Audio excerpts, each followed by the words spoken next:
Hello again, everyone. This is Arak Kabar here, as always, seeking the truth.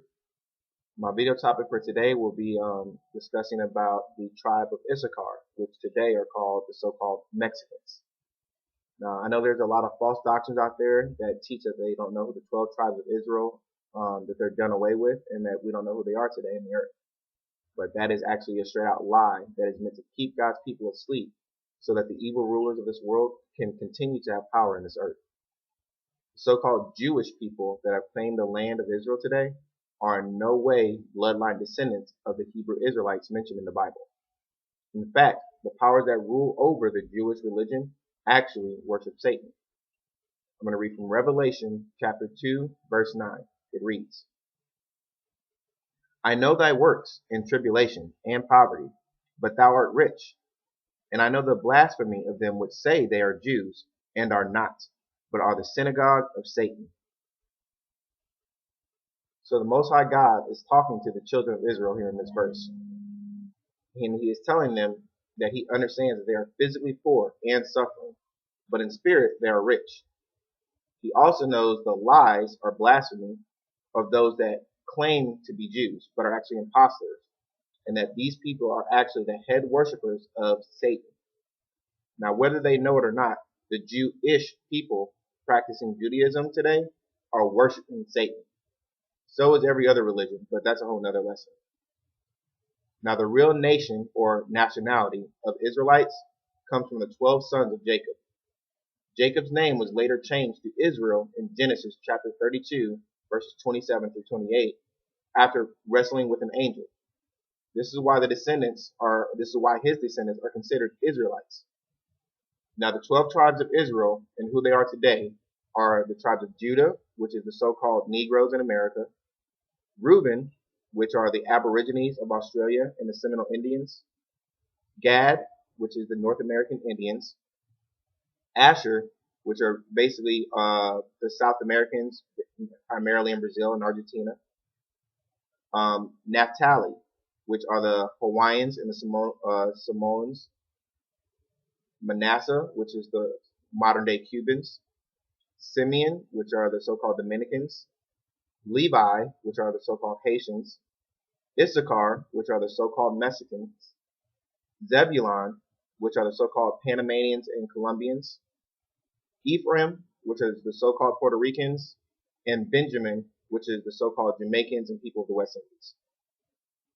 Now, the reason why we can distinguish what nationality or tribe a person is from today is based on certain geographical locations that the Bible tells us that people migrated to, and even more specifically by analyzing the prophecies that pertain to certain people. Now, for today's video, I'm only going to focus on the tribe of Issachar, which are, like I said, the modern day Mexicans.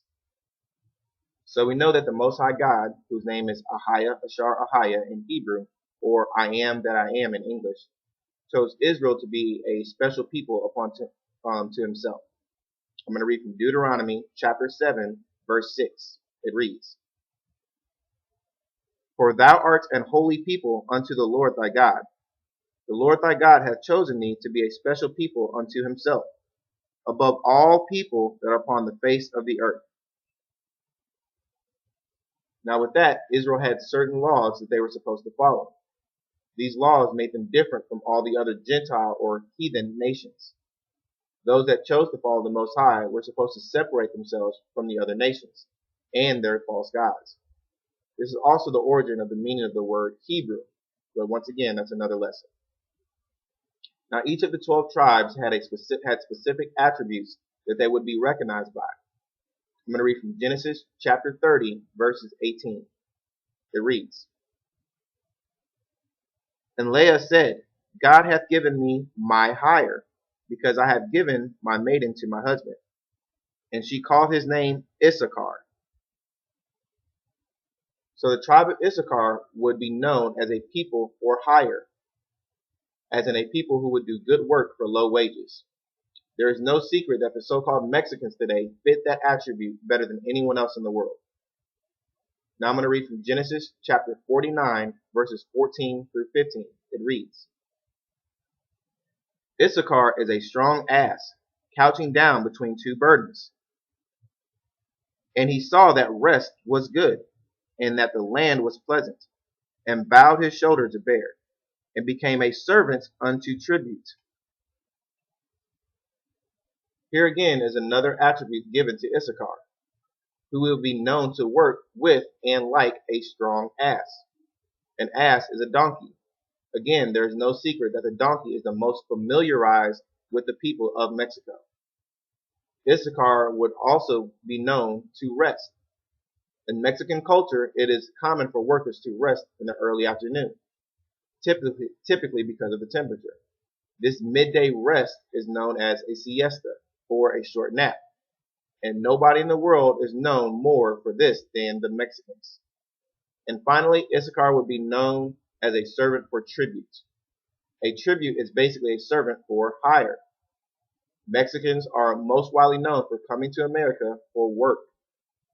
That is a key attribute that sets them apart from anyone else. No other nation is known for going to work for wages in another country as much as Mexicans. Now the question might be asked, if Mexicans are actually Israelites, then how did they get to Mexico? To understand that, you have to understand the curses that Israel suffered for not keeping the Most High's laws. Deuteronomy chapter 25 verse 15 reads, But it shall come to pass, if thou wilt not hearken unto the voice of the Lord thy God, to observe to do all his commandments and his statutes, which I command thee this day, that all these curses shall come upon thee and overtake thee. Now, there are many curses that Israel ended up suffering. One of these curses was that they would be scattered all throughout the earth. Now I'm going to read Deuteronomy chapter 28 verses 64. It reads, And the Lord shall scatter thee among all people, from one end of the earth unto the other. And there thou shalt serve other gods, which neither thou nor thy fathers have known, even wood and stone. Now, the other gods of wood and stone that Israel would end up predominantly following are the gods of Christianity and Islam.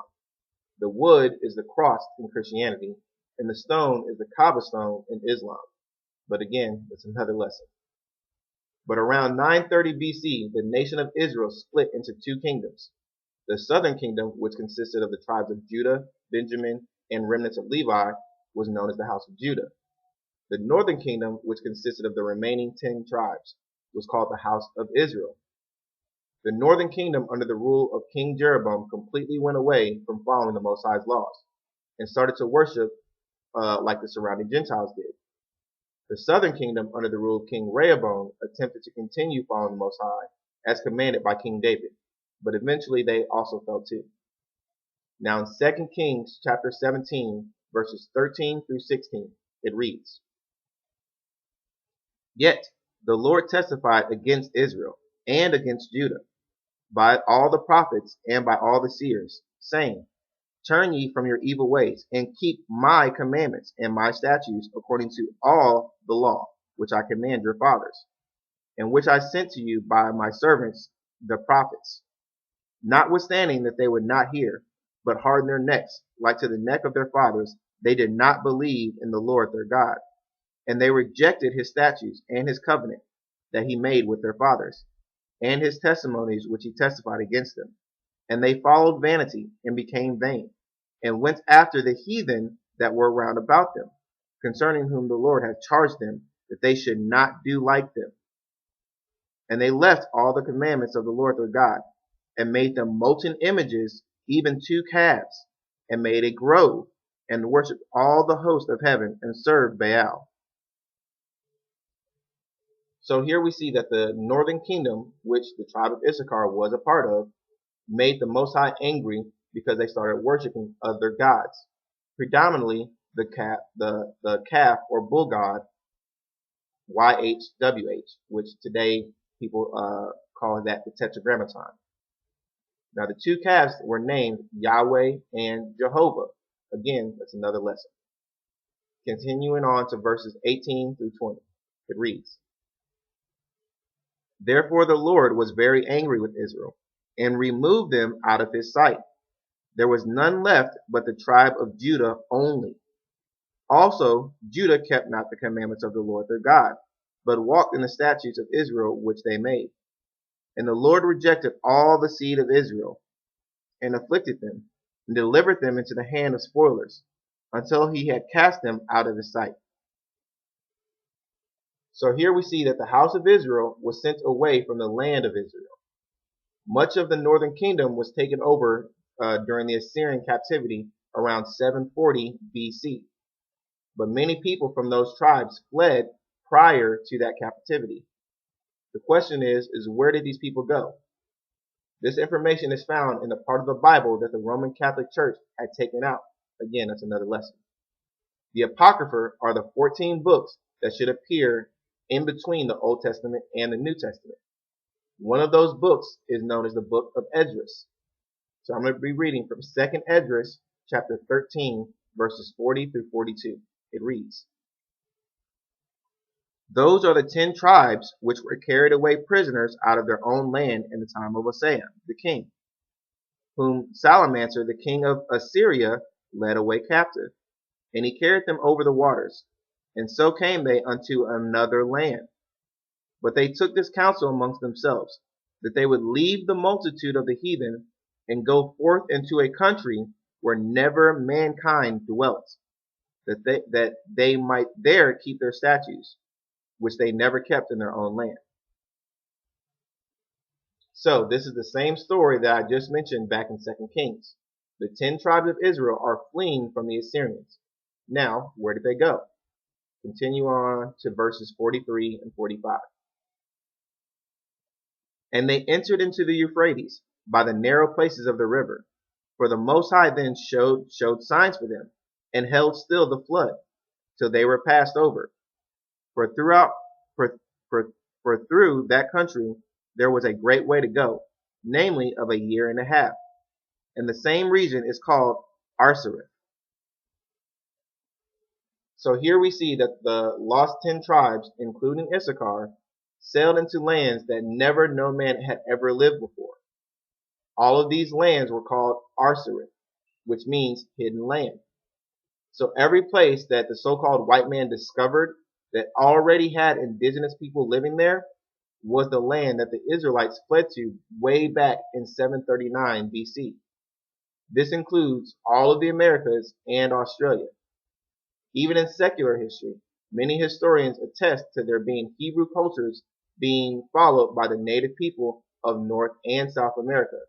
This also includes Mexico. So now, if the Hispanics, Indians, and Negros are all actually Israelites, why is it that we don't know? I'm going to read from Jeremiah chapter 17, verse 4. It reads, "And thou, even thyself, shalt discontinue from thine heritage that I have given thee, and I will cause thee to serve thine enemies in the land which thou knowest not. For ye have kindled a fire in mine anger, which shall burn forever." So because Israel broke the commandments of the Most High, he cursed us to forget who we were, until one day we would finally wake up out of our sleep and begin to come back to follow his laws. I'm going to read from Romans chapter 13, verse 11. It reads, "And that, knowing that the time, that now it is high time to awake out of sleep. For now is our salvation nearer than we believed." Israel has been asleep for far too long. But now we are in the last days, and the Holy Spirit is starting to wake up God's chosen people, along with anyone else that is willing to follow the Most High in truth. I'm going to read from Ephesians chapter 5, from verses 14 through 17. It reads, "Wherefore he saith, Awake thou that sleepest, and arise from the dead, and Christ shall give thee light. See then that they walk circumspectly, not as fools, but as wise, redeeming that the time, because the days are evil. Wherefore be ye not unwise, but understanding what the will of the Lord is."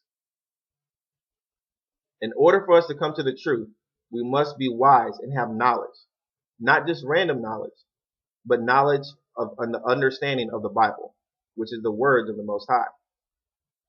This is the only thing that will make everything make sense and the only thing that will get us into the kingdom of heaven. Then lastly, I'm going to read part of an excerpt from the Jewish Encyclopedia, just to prove that even those that are in power, they actually know the truth of who Israel is, but they just normally put this information out to the public.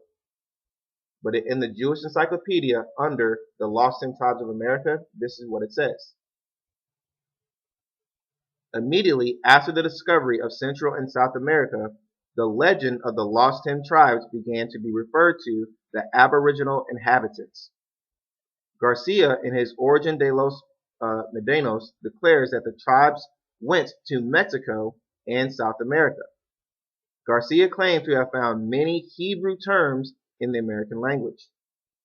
According to Manasseh ben Israel, Antonio Montanizos deposed in 1644, he had met with a number of natives who recited the Shema in Hebrew, which basically means credo, and who informed him through an interpreter that they were Israelites, descendants from Reuben, and that the tribe of Joseph dwelt in the midst of the sea.